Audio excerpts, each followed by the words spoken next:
Psicóloga, já estiveste numa sessão, numa consulta, olhar para o relógio e a pensar: Hum, já passaram 45 minutos e ainda não chegámos a lado nenhum? O teu paciente falou sobre o trabalho, sobre a última discussão que teve, por exemplo, em casa, sobre a família, enfim, tu ouviste? Com atenção, com empatia, obviamente, mas lá dentro, ao mesmo tempo que tu estavas a ouvir, estavas a pensar: precisava de redirecionar, precisava de guiar a consulta e não o fizeste.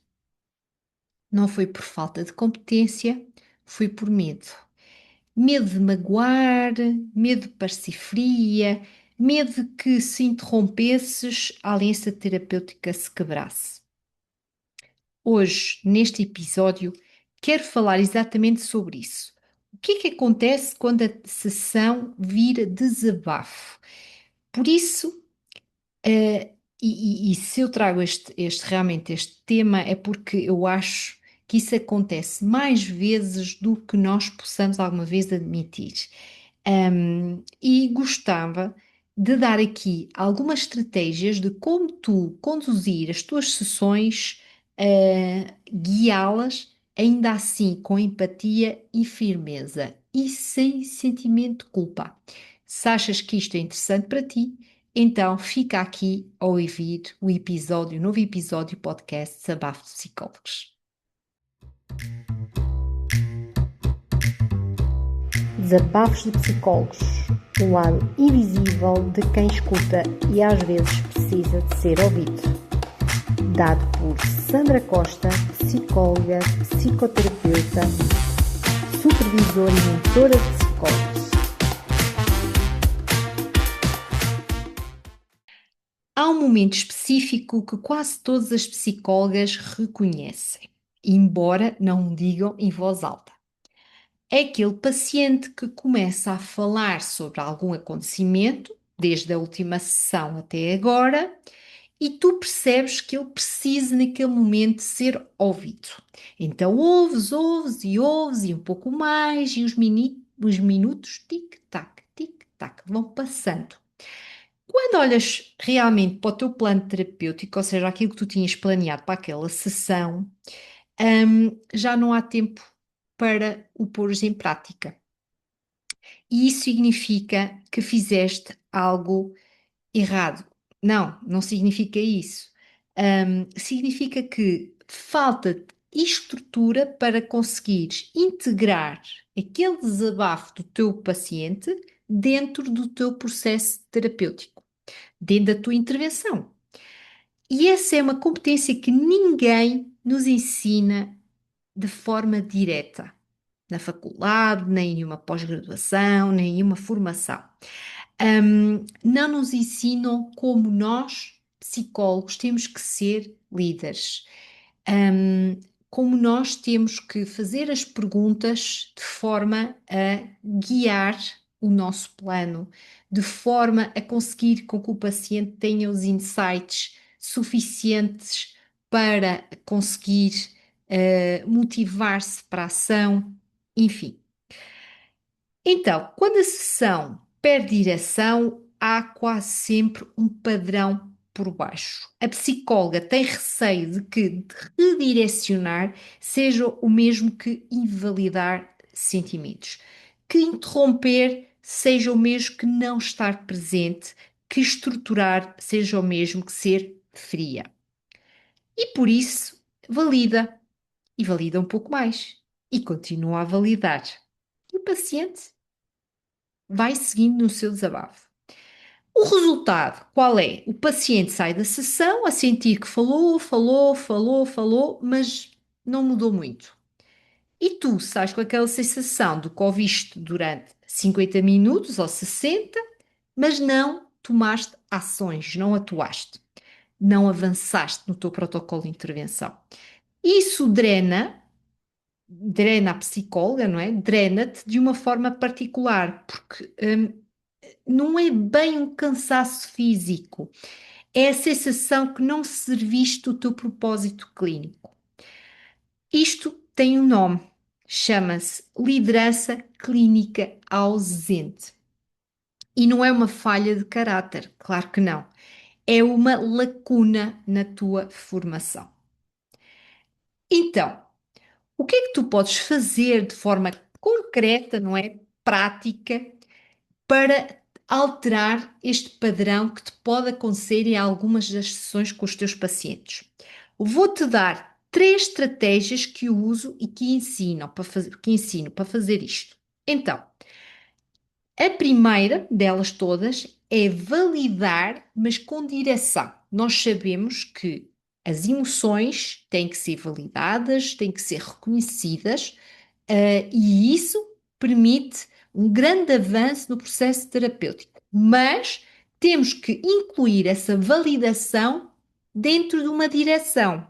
Então, validar não é apenas dizer que, eu compreendo que isso doa, não é? Não vais somente dizer isso ao teu paciente, é reconhecer a emoção, sim, e ao mesmo tempo criar um caminho. Então, o que é que tu poderias dizer? Por exemplo, ouço o quanto isso o pesou esta semana, esta situação, e quero que trabalhemos isso a fundo.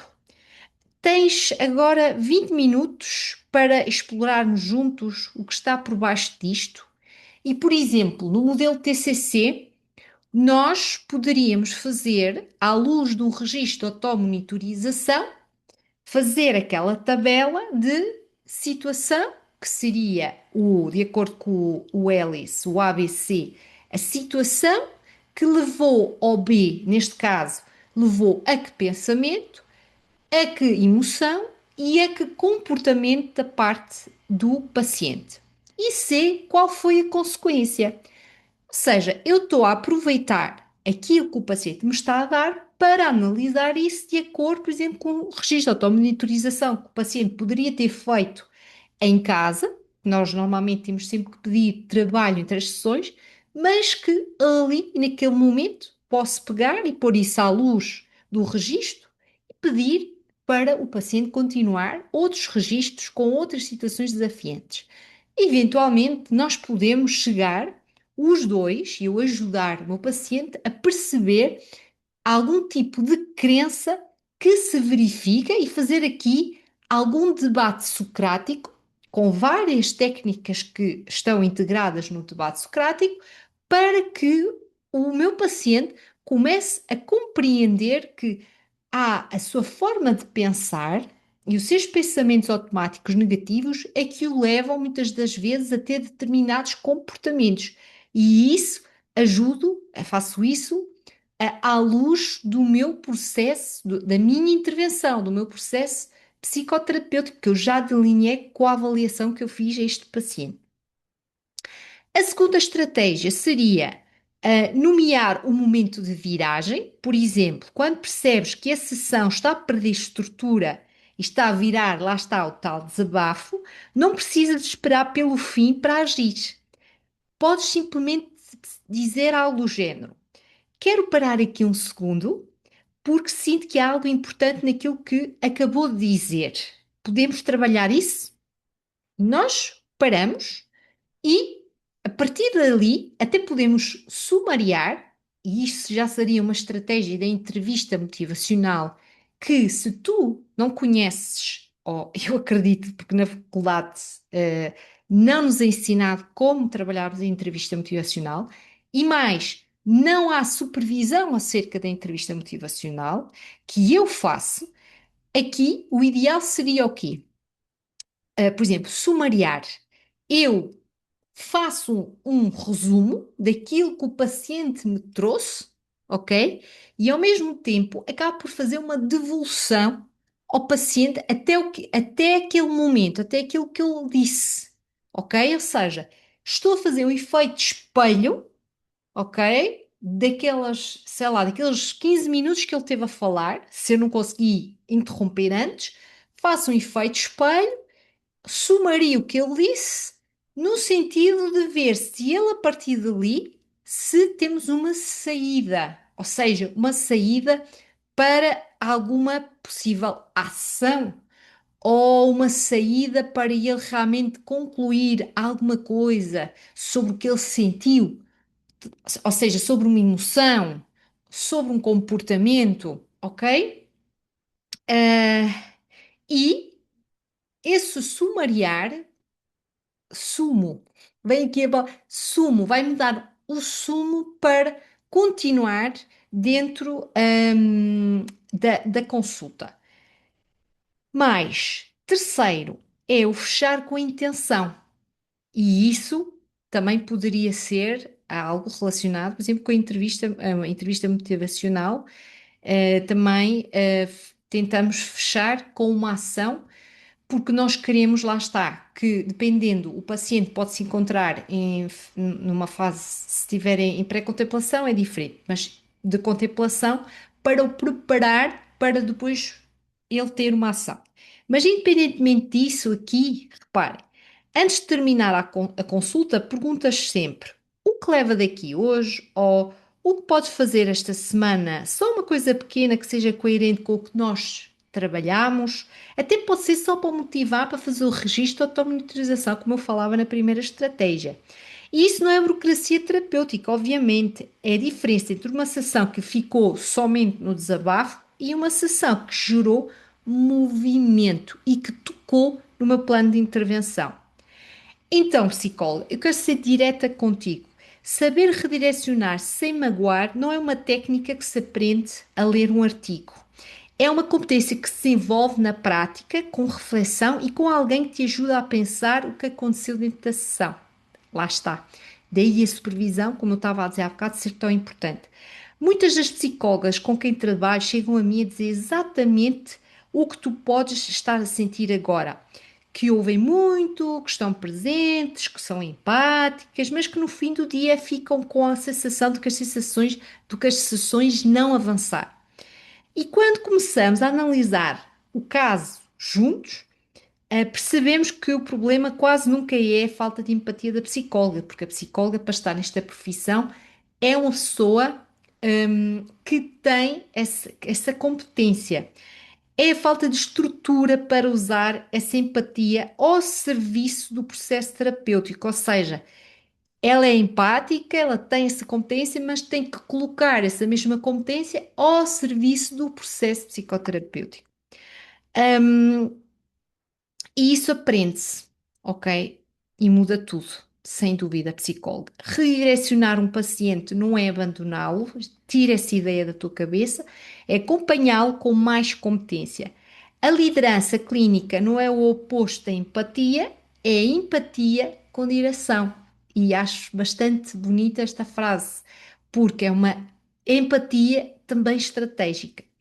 E quando consegues estar verdadeiramente presente e ao mesmo tempo conduzir o processo com clareza, o teu paciente não sente que o interrompeste, sente que finalmente alguém o levou a sério o suficiente para não o deixar ficar no mesmo lugar.